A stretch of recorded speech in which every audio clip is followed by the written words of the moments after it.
Eh bien, salut tout le monde. Alors aujourd'hui, on va changer les pneus du Dax. Oui, parce que les pneus d'origine, c'était des pneus, mais alors merdiques au possible. La marque c'est Yongxing. Ça, c'est du pneu de fifou, les gens. Non, mais n'importe quoi. Bon, alors du coup, ça tenait rien, mais alors vraiment rien du tout. D'ailleurs, la gomme, elle est complètement pourrie. Bref, alors on va remplacer ça par du Michelin City Grip parce qu'on va arriver un petit peu sur la saison pluie et froid. Ceux-là sont très bien donnés pour tout ce qui est temps comme ça, pluvieux, humide, froid, etc. Un pneu, de toute façon, ça tiendra toujours bien sur le chaud, donc bon bah voilà, on se fait pas trop de soucis.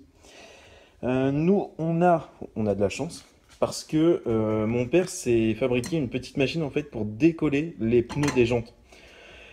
Parce qu'en fait, sur les Vespa, c'est pareil, c'est deux demi-jantes comme sur les Dax. Donc il s'était fait ça pour la Vespa, mais moi je vais le réutiliser pour le Dax.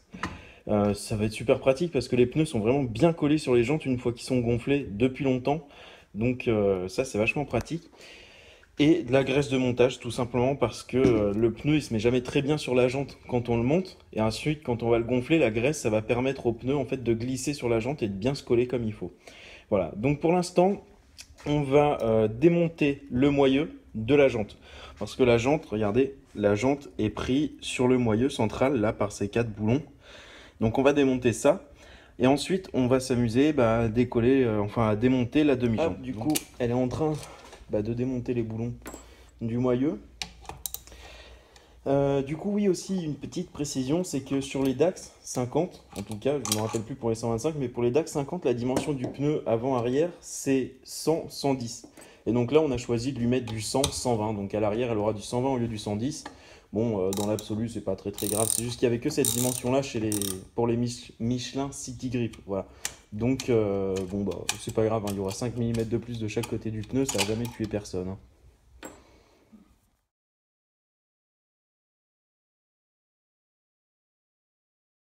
Alors là, du coup, on va démonter ces 4 boulons pour démonter les 2 demi-jantes.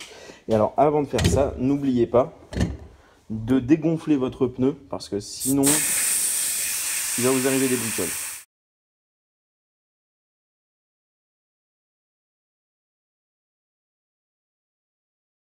On va continuer à dégonfler la chambre à air un petit peu. Hop, on va prendre un petit truc pour le dégonfler. Bon, il reste quasiment plus d'air. Tu vas enlever la chambre à air. Voilà.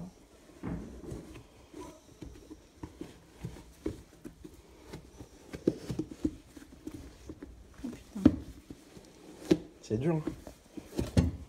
Hop. Ça, on le balance. On en a rien à foutre. On prend le nouveau pneu. Et alors là, il va falloir regarder dans quel sens va se mettre votre pneu. Normalement, on a un sens à respecter. Pour le pneu, en général, vous avez soit marqué soit avant, soit arrière. Nous, par exemple, ici, il y a marqué rear, donc arrière. Il va falloir monter notre pneu de façon à ce que quand il soit sur la moto, ça, ce soit vers l'arrière. Logique. Donc il va falloir réfléchir dans quel sens on va monter ça sur la jante. C'est tout con. Par exemple, nous, on a un indicateur, c'est... Ici, on a les traces du moyeu. Donc, on va prendre notre moyeu, le remonter comme ça, juste vite fait, pour voir dans quel sens ça se met. Et donc, sur le Dax, on voit que la couronne est du côté gauche. Et donc, du coup, en fait, ça va se monter comme ça. Donc, on recommence. Il faut que on monte ça comme ça, pour que l'arrière du pneu, une fois monté, soit dans ce sens-là. Voilà, il faut juste réfléchir à dans quel sens on monte le pneu. J'espère que j'ai été clair parce que dans ma tête c'est un peu de la bouillie. Alors... Mais bon, si vous avez des questions, au pire vous me le dites en commentaire.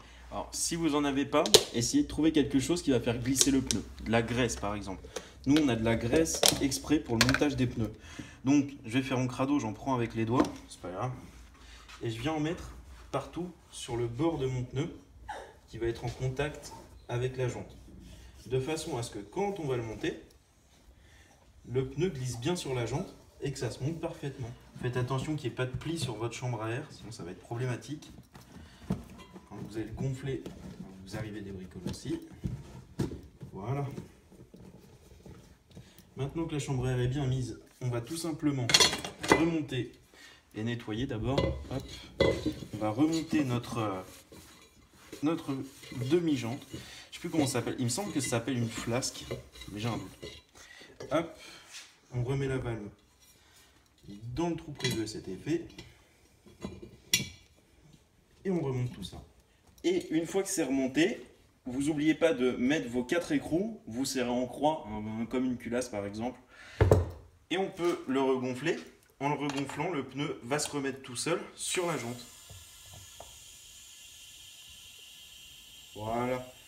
Bien sûr, il faut vérifier que le pneu il soit bien mis partout sur la jante.